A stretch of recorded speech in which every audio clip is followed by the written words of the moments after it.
अस्सलाम वालेकुम। आज का हमारा टॉपिक है सेंट्रियोल्स।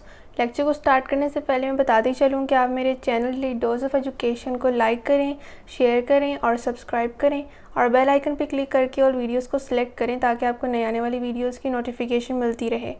तो आज का हमारा टॉपिक है सेंट्रियोल्स। सेंट्रियोल्स भी हमारे पास यूकैरियोटिक ऑर्गेनल्स हैं। जिस तरह के हमारा एक सीक्वेंस चलता आ रहा है उसी तरह हमारे पास आज के टॉपिक में जो ऑर्गेनल हमने डिस्कस करना है और उसके बेसिक जो हैं हमने पॉइंट्स एज एमसीक्यूज याद रखने हैं वो है सेंट्रियोल्स। सबसे पहली बात कि ये हमारे पास नॉन मेम्ब्रेनस ऑर्गेनल्स होते हैं जो कि यूकैरियोटिक सेल्स में प्रेजेंट होते हैं और साथ साथ ये माइक्रो ऑर्गेनिजम्स में भी प्रेजेंट होते हैं, लोअर प्लांट्स में भी प्रेजेंट होते हैं और एनिमल सेल्स में भी प्रेजेंट होते हैं। इनकी अक्रंस की बात की जा रही है कि ये किन किन जो है वो ऑर्गेनिजम्स में प्रेजेंट होते हैं। माइक्रो ऑर्गेनिजम्स में प्रेजेंट होते हैं, लोअर प्लांट्स में प्रेजेंट होते हैं, मींस कि ये हायर प्लांट्स में एब्सेंट होते हैं, यानी कि ये हर जो है सेल में मौजूद नहीं होते हैं, सिर्फ इन तीन जो है वो कैटेगरीज में ये इन्वॉल्व होते हैं। इनकी कॉम्पोजिशन की बात की जाए तो इनकी कॉम्पोजिशन एक प्रोटीन की होती है जो कि हमारे पास ट्यूबुलिन प्रोटीन है।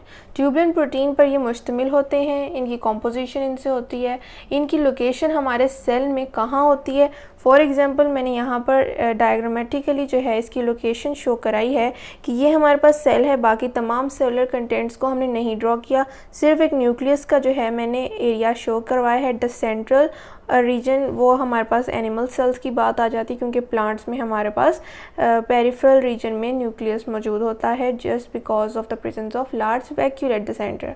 तो हमारे पास जो है exterior surface of nucleus means हमारे पास सेंट्रियोल की पोजीशन जो है वो एक्सटीरियर सरफेस पे है न्यूक्लियस के, मींस ये हमारे पास सेंट्रियोल्स हैं जिनको मैंने यहाँ पर लेबल भी किया हुआ है। ये कुछ इंपॉर्टेंट पॉइंट्स हैं जो कि एमसीक्यूज में पूछे जाते हैं, काफ़ी सिंपल है। अब हम डायग्रामेटिकली समझते हैं कि हमारे पास सेंट्रियोल्स का क्या फंक्शन है, क्या रोल है।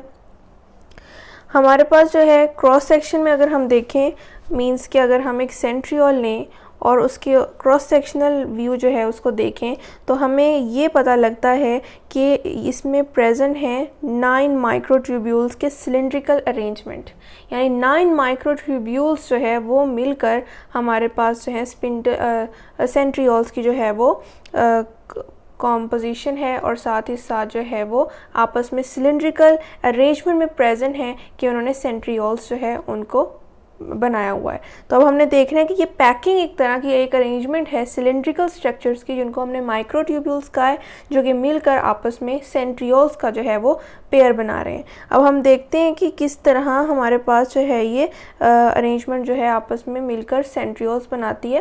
तो यहाँ मैंने कुछ पॉइंट्स लिखे हैं कि 3 माइक्रोट्यूब्यूल्स जो है वो 1 ट्रिपलेट बनाती है। हमारे पास एक सेंट्रियोल में 9 ट्रिपलेट्स मौजूद होते हैं और एक ट्रिपलेट जो है वो 3 माइक्रोट्यूब्यूल्स मिलके एक ट्रिपलेट बना रही हैं।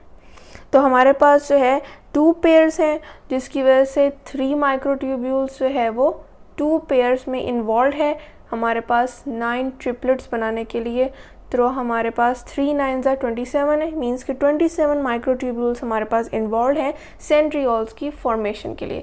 यहाँ पर मैंने ये की पॉइंट्स लिखे हैं, ये एमसीक्यूज में पूछे जाते हैं, इसीलिए मैं इस पर स्टार बना देती हूँ कि ये चीज़ याद रखनी है कि हमारे पास इसका जो है ये हमारे पास एक फॉर एग्जांपल ये हमारे पास है, ये हमारे पास जो है ये एक ट्रिपलेट है फॉर एग्जांपल और ये 3 माइक्रोट्यूब्यूल्स आपस में मिलके अल्ट्रा मैग्नीफिकेशन के थ्रू ये देखा जाता है कि हमारे पास 3 माइक्रोट्यूब्यूल्स मिलके एक ट्रिपलेट बना रही हैं और एक सेंट्रियोल में हमारे पास टोटल 9 ट्रिपलेट्स प्रेजेंट हैं।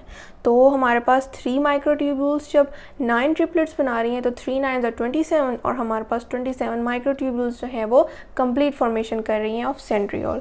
अब जिस तरह ही जो है वो सेंट्रियोल्स हमेशा न्यूक्लियस के एक्सटीरियर सरफेस में प्रेजेंट तो होते हैं, तो ये हमेशा एक दूसरे के राइट एंगल पे प्रेजेंट होते हैं। ये आप देख रहे हैं, ये हमारे पास इस पोजीशन पे और ये हमारे पास इस पोजीशन पे, तो ये हमारे पास राइट एंगल बन रहा है। तो हमें ये भी एमसीक्यूज़ के तौर पे याद रखना है कि ये हमेशा राइट एंगल पे एक दूसरे के प्रेजेंट होते हैं at the exterior surface of nucleus. और सेल डिवाइड होने से बिल्कुल पहले सेंट्रियोल्स जो है वो डुप्लीकेट हो जाते हैं और उसका एक पेयर जो है हमारे पास, ये पेयर की फॉर्म में प्रेजेंट होते हैं। तो एक पेयर ऑपोजिट साइड पे जो चला जाता है न्यूक्लियस के, ये आप देख सकते हैं यहाँ पर मैंने ड्रॉ किया हुआ है। और जैसे ही ये दूसरे साइड पे जाते हैं, और यहाँ आप सेकंड डायग्राम पे आ जाएं कि न्यूक्लियस के जो है वो ऑपोजिट साइड पे जाने के बाद स्पिंडल फॉर्मेशन स्टार्ट हो जाती है। स्पिंडल फॉर्मेशन में ये दोनों जो हैं हमारे पास पेयर जो बोथ साइड्स पे हैं न्यूक्लियस के इन्वॉल्व होते हैं, और ऑफ कोर्स वो क्रोमोसोम्स की जो है वो अरेंजमेंट करते हैं, और जो कि हमारे पास एक मेटाफेज आ जाती है और हमारे जो है वो एक प्लेट जो है वो बना देती है। तो ये हमारे पास स्पिंडल्स हैं जिनकी फॉर्मेशन में इन्वॉल्व होते हैं सेंट्रियोल्स, जो इनका one of the most important function है जो कि ये परफॉर्म करते हैं in the cell during cell division. Cell division में इनका असल में रोल होता है। और हमारे पास जो है लोकेशन ऑफ फरोइंग किसे कहते हैं, सेंट्रियोल्स डिसाइड करते हैं कि सेल की बायोपोलैरिटी क्या होगी। तो ये जब सेल आपस में डिवाइड हो रहे हैं, ये जो है न्यूक्लियस भी जो है वो सेपरेट हो गया है और सेंट्रियोल्स जो हैं वो भी सेपरेट हो गए हैं। तो ये जो लोकेशन है, क्लीवेज है फुरो का, तो ये जो है उसकी लोकेशन जो है वो डिसाइड करते हैं centrioles during the cell division. और हमारे पास जो है वो फुरोइंग क्या होती है, सेंट्रियोल्स जो है वो डिसाइड करते हैं कि सेल की बायोपोलैरिटी क्या होगी। इसके साथ साथ इसका ये भी फंक्शन है कि हमारे पास जो है फॉर्मेशन ऑफ सीलिया में ये इन्वॉल्व होते हैं। ये हमारे पास जो है मैंने एक माइक्रो ऑर्गेनिज्म ड्रॉ किया है, इसकी जो है वो सराउंडिंग में जो इसकी आउटर सरफेस है, ये मैंने इसे लेबल किया कि सीलिया असल में ऐसे स्ट्रक्चर्स होते हैं जो मूवमेंट्स में इन्वॉल्व होते हैं माइक्रो ऑर्गेनिजम्स के। तो ये अल्ट्रा स्ट्रक्चर जो है अल्ट्रा मैग्नीफिकेशन के थ्रू ही नज़र आता है। तो इन जो है वो मोटाइल स्ट्रक्चर्स के लिए हम ये भी कह सकते हैं जो मूवमेंट में इन्वॉल्व होते हैं, उनकी फॉर्मेशन के लिए भी सेंट्रियोल्स इन्वॉल्व होते हैं। इसीलिए मैंने कहा कि ये माइक्रो ऑर्गेनिजम्स में भी प्रेजेंट होते हैं। और प्लांट्स और एनिमल सेल्स में माइटोसिस और मियोसिस जो है उसमें होने वाली सेल डिवीजन में ये इन्वॉल्व होते हैं। तो ये था आज का हमारा टॉपिक, जिसमें हमने डिस्कस किया सेंट्रियोल्स के बेसिक पॉइंट्स को, जो कि एमसीक्यूज़ में इंपॉर्टेंट है। साथ ही साथ हमने कुछ लॉजिकल जो है बेस क्वेश्चन भी देखा जो कि पूछा जा सकता है और अक्सर पूछा भी गया है। और साथ ही साथ हमने डायग्रामेटिकली इसके फंक्शंस को देखा कि सेल में इसके मेन फंक्शंस क्या हैं और ये किस किस चीज़ में इन्वॉल्व है और इनकी लोकेशन क्या है। तो आई होप आपको आज की लेक्चर की समझ आई होगी। अगर फिर भी कोई क्वेश्चन हो तो आप कमेंट्स में ज़रूर पूछें।